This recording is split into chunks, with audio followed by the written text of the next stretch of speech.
Saudações, eu sou o Android e nesse vídeo eu vou fazer 5 vilões subestimados e 5 vilões superestimados parte 2. Lembrando que vai ser assim, um subestimado, um superestimado, um subestimado, um superestimado. Mas caso você se perca, preste atenção, se esse ícone aparecer quer dizer que é subestimado, mas se esse ícone aparecer quer dizer que é superestimado. Lembrando que a primeira parte está na descrição, assim, quem deu a sugestão vai estar na descrição. Chega de enrolação e vamos lá. Professor Ratagão de As Peripécias de um Ratinho Detetive. Um vilão bem subestimado mesmo, pois quando você fala vilões da Disney, ele dificilmente entra num top 10. Mas não porque ele seja ruim, longe disso, é que eles têm vilões tão bem interessantes e que chamam bem mais atenção. E que sejamos sinceros, vem de filmes incrivelmente populares, enquanto Coitado do Ratinho Detetive é um filme que foi esquecido pelo tempo e só os fãs mais raiz conhecem essa história, mas o Professor Ratagão é um típico vilão da Disney. Ele é cruel, manipulador, perspicaz e inteligente, facilmente deve ser um dos vilões mais inteligentes da Disney, um rival típico do Basil que representa o Sherlock Holmes, enquanto Ratagão é o Professor Moriarty. Toda a gestura dele, porque ele é aquele típico cavalheiro, ou melhor, ele tenta ser aquele típico cavalheiro, mas se alguém diz que ele é um rato, ele perde o controle, se torna uma fera bestial, mas caso ele não queira sujar suas mãos, ele manda seus capangas ou simplesmente ordena que a sua linda gatinha devore seus adversários.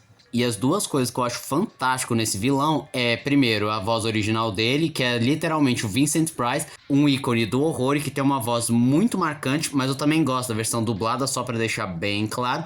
E sem dúvidas, a música dele, que até hoje eu lembro, o Ratagão, o Ratagão. Andrew Ryan de BioShock, não me leve a mal, o vilão é muito bem construído, funciona bem pro contexto do jogo, mas também ele poderia ser melhor, ter um pouco mais de personalidade, um pouco mais de presença, e eu acho que as pessoas dão uma super valorizada em cima dele, porque BioShock tem temas fantásticos, filosóficos e éticos, e aí muita gente acaba se esquecendo desses problemas do personagem. Onomatopeia. Eu diria que é um dos mercenários e meta-humanos mais subestimados da DC Comics, porque, ele tem uma fantasia qualquer coisa. Ou o fato de que ele não fala, ele apenas emite onomatopeias, ou o próprio nome dele, onomatopeia, não soa muito ameaçador, parece algo bobo, patético, mas quando você descobre mais o personagem, você no mínimo fica encabulado, intrigado para saber mais desse personagem, porque ao começar que a identidade, sua vida é um mistério, só temos especulações, ele mata heróis sem poderes, ele já enfrentou o Batman, Arqueiro Verde, e deu um certo trabalho para eles, além de ser um atleta formidável, um atirador, lutador de faca, absurdo, capaz de matar praticamente quem quer que ele queira. Ele também é uma mente estrategista, capaz até mesmo de deixar os heróis numa sinuca de bico, e como se não bastasse, especula-se que ele tem fator de cura ou não sente dor.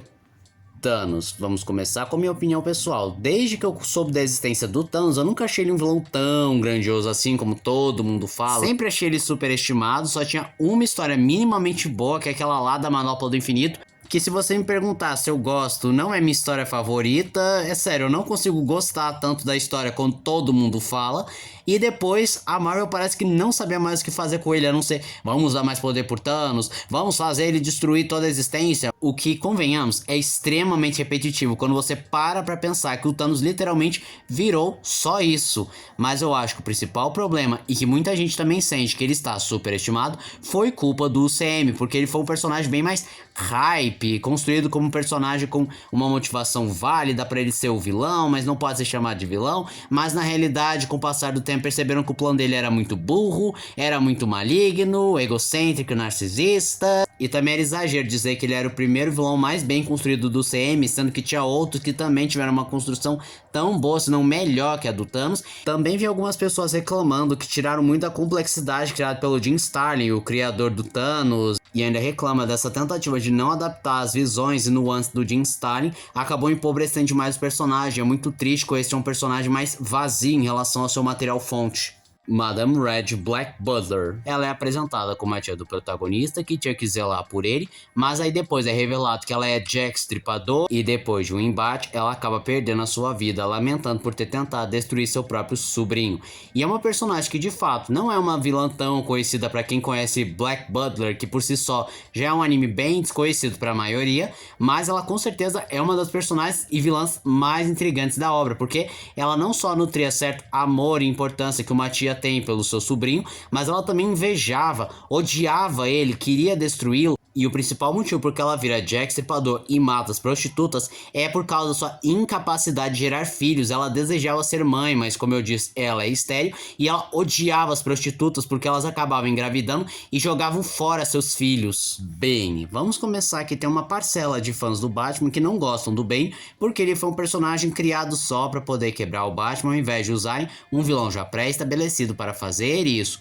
Mas o principal motivo por que o Bane se tornou um personagem tão superestimado é que ele é um vilão que, depois da queda do morcego, não teve muito o que fazer com ele. Ele não teve histórias grandiosas e quando tem uma história minimamente interessante, não passa de uma repetição indireta lá da queda do morcego, como aquele que ele domina Gotham City, que se você parar a pensar, estruturalmente falando, é a mesma coisa da queda do morcego, só que numa alta escala, o que mostra que o personagem literalmente não tem uma história que fuja do estigma do aquele que quebrou o Batman, e justamente a maioria das pessoas só conhece ele exatamente assim, o cara que quebrou o Batman. Eu também vi algumas pessoas comentando que o que enfraquece o personagem é que ele não sai do núcleo do Batman, ele não tenta enfrentar outros heróis, nem que seja assim outros heróis urbanos que não estão relacionados ao Batman, ele não faz, então acaba ficando um tanto limitado, mas eu honestamente não sei se isso mudaria alguma coisa.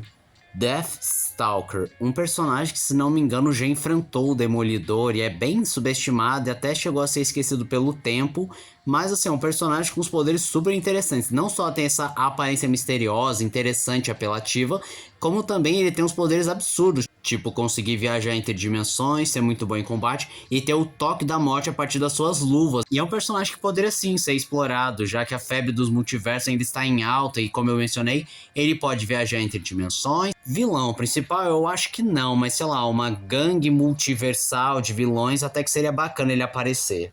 Kaido de One Piece. Vamos começar que o visual dele é absurdo, fantástico, não tem nenhum defeito e passa uma ideia muito legal de uma besta humana, um dragão, um Oni. Também a história dele flertando com a morte é interessante, mas o maior problema é que faltou aquele tempero de desenvolvimento do personagem. Principalmente quando se fala da personalidade e imponência do personagem, parece que faltou alguma coisa, não parece que chegou aonde poderia ir. Em alguns momentos até dá aquele sentimento que parece que ele não podia ir mais além por alguma coisa contratual ou foge da faixa etária, sei lá. E no fim ele acaba sendo um boss final da saga que precisava ser forte o bastante para ativar o Gear 5. Isso mesmo que você ouviu, provavelmente se não tivesse o Gear 5, essa saga nem seria lembrada de verdade. Dr. Angus Bubbage, Alice Madness Return. Eu não sei se tem aquela coisa das franquias mais famosas ou vilões que parecem mais interessantes, ou que Madness Returns só mais recentemente acabou ficando mais famoso, mas o Dr. Angus não tem o reconhecimento que ele merece. Sendo que facilmente ele é um vilão muito bem construído e um dos piores, mais sádicos vilões dos videogames, porque vamos começar que ele no começo é apresentado como o psicólogo da Alice, que tenta ajudar ela a lidar com seus traumas a partir da hipnose, mas o País das Maravilhas está muito pior do que antes, com uma coisa bem mais sangrenta e autodestrutiva,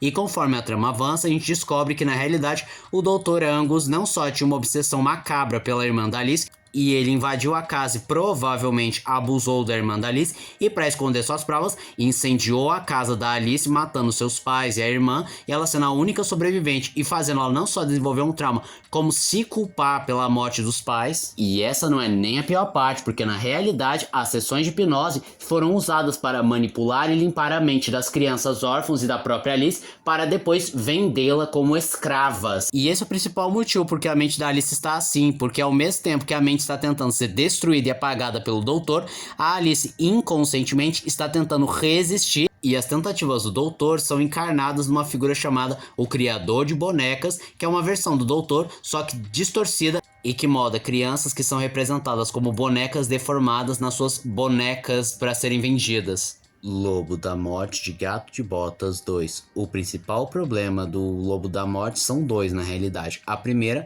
é a sua fandom, que superestimou ele demais, porque começaram a puxar demais a bola dele, fizeram vários edits, começaram a tratar ele como invencível, e aí entra o outro problema, por tratar ele como invencível, sendo que não, ele não é invencível, porque apesar de ele ser representado como a literal morte, o que é mostrado no filme, ele é bem mais limitado em relação a outras encarnações de morte, tanto na questão assim de feitos, como também o fato de que ele tem algumas limitações bem específicas, como por exemplo, ele não parece poder tomar uma alma assim, sei lá, invocando a alma, não, parece que ele precisa tocar ou derrotar a pessoa para conseguir fazer isso. E também tem o fato que existem personagens na ficção que já conseguiram vencer a morte ou que até são imunes à mesma, então não, ele não é invencível e não está com essa bola toda.